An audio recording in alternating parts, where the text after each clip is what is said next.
my 1995 Acty van. It had something like 22,000 kilometers on it.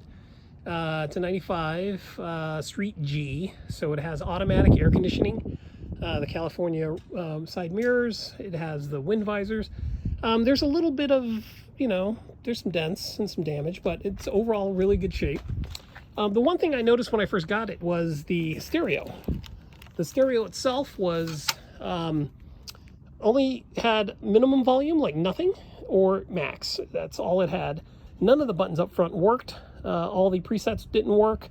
So I was wondering what's going on. And then I parked the van for the first time, and the battery died the next day. So I had a feeling the radio was shorting. So I went on 500 Yen Shop and picked up another one that looked just like it. It's very similar. All right, there's the replacement one I found. Notice on JDM, since it's right-hand drive, the power and volume buttons are on the right side of the face.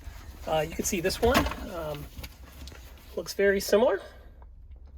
And also, while I was at the 500 Yen Shop, I wanted to get a new mirror.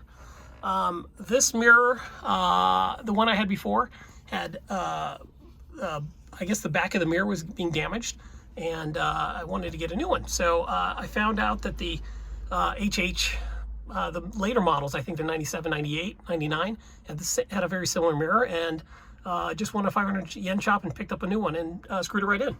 The one thing I wanted to give everyone a tip on was these Philips screwdrivers. So I picked up these two.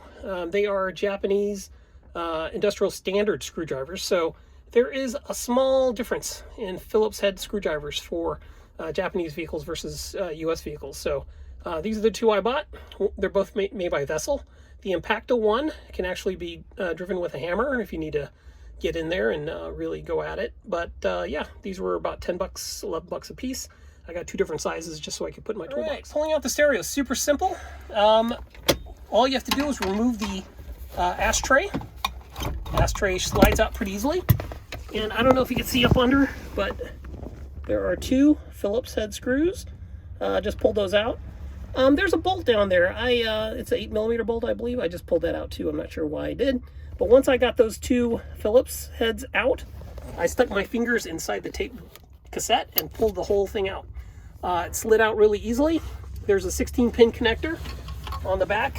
You'll see that's pretty standard for a lot of the Japanese vehicles, and the antenna connector. So the antenna is really long enough where you could actually pull it out later, but you're gonna have to fish your hand around underneath the steering wheel to unlock the 16-pin connector because it's not that long.